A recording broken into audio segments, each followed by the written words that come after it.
وعن ابی ہریرہ رضی اللہ تعالی عنہ قال قال رسول اللہ صلی اللہ تعالی علیہ وآلہ وبارک وسلم ما من یوم یصبح العباد فی. یہ حدیث پاک حضرت سیدنا ابی ہریرہ رضی اللہ تعالی عنہ آپ روایت کرتے ہیں، فرماتے ہیں قال رسول اللہ صلی اللہ تعالی علیہ وآلہ وسلم کہ رسول اکرم صلی اللہ تعالی علیہ وآلہ وسلم نے ارشاد فرمایا ما من یوم یصبح العباد فی، کہ کوئی دن ایسا نہیں جس دن مومن مسلمان صبح کریں اور اس صبح میں الا ملکان ینزلان، اور اس دن دو فرشتے زمین پر نہ اترے. مطلب یہ ہے کہ ہر روز مومن مسلمانوں پر جب صبح ہوتی ہے تو اللہ کی طرف سے دو فرشتے نازل ہوتے ہیں. وہ دو فرشتے کس لیے آتے ہیں؟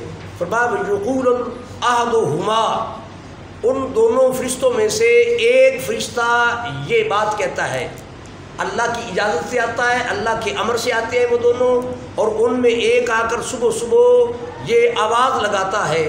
کیا آواز لگاتا ہے؟ وہ کہتا ہے اللہم آتی منفقا خلفا، جس کا مطلب ہے اے میرے اللہ اپنی راہ میں خرچ کرنے والے سخی آدمی کو اچھا عوض عطا فرما. اللہم آتی منفقا خلفا، اے اللہ سخی کو اچھا عوض عطا فرما، اچھا بدلہ عطا فرما. وَيَقُولُ الْآخِرُ، اور دوسرا فرشتہ جو ہوتا ہے اس کے بعد وہ آواز لگاتا ہے اور وہ کہتا ہے اللہم آتی ممسکا تلفا، اے اللہ جو بخیل ہے، ممسکا جو بخیل ہے، اللہ اس کو بربادی عطا فرما. یعنی یوں کہہ لیں وہ دونوں فرشتے اللہ کی امر سے، اللہ کے اذن سے، اللہ کی مرضی سے نازل ہوتے ہیں، اور ایک سخیوں کے لیے دعا کرتا ہے اور دوسرا بخیلوں اور کنجوسوں کے لیے بد دعا کرتا ہے. یہ ذہن میں رکھا جائے بھئی ان کی دعا اللہ ضرور قبول کرتا ہے، ان کی دعا بیکار نہیں جاتی. تو پھر سمجھ آئی اللہ سے مانگنا چاہیے رب ہمیں صفت سخا عطا فرمائے. اچھا، سخاوت کا یہ مطلب ہرگز نہیں کہ آپ روزانہ کروڑ روپیہ بانٹ دیں غریبوں میں، آپ 1 ارب روپیہ بانٹ دیں. آپ کی جتنی اوقات ہے، جتنی حیثیت ہے، اس کے مطابق بڑھ چڑھ کر خیرات کریں تو اللہ آپ کو سخیوں میں شامل فرمائے گا. بے شک آپ دن میں 50 روپے ہی خرچ کریں، وہ آپ کی حیثیت کے مطابق ہوں گے. اگر آپ کی حیثیت لاکھوں اور کروڑوں والی ہے خیرات کرنے کی تو پھر اس کے مطابق خیرات کریں گے تو اللہ سخیوں میں شمار فرمائے گا. اور دوسری طرف جو بخیل ہے، جسے ہم عرفاً کنجوس بھی کہتے ہیں، اس کے لیے فرشتوں کی بد دعا ہے. تو اللہ ہمیں اس بد دعا سے بھی بچنے کی توفیق دے، کیونکہ فرشتوں کی بد دعا بھی بیکار نہیں جائے گی. تو یہاں ایک بات میں اور واضح کر دوں، ہم جب یہ لفظ بخیل بولتے ہیں اس کا مفہوم ہم کنجوس لیتے ہیں اور سمجھتے یہ ہیں کہ کنجوس اور بخیل اس کو کہتے ہیں بھی جو خرچ نہیں کرتا.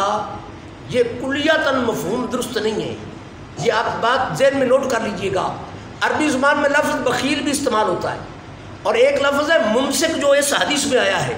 ممسک، ممسک کا لغوی معنی ہے مال کو روک کے رکھنے والا، آگے خیرات نہ کرنے والا، خرچ نہ کرنے والا. اور بخیل کنجوس کے معنی میں ہے.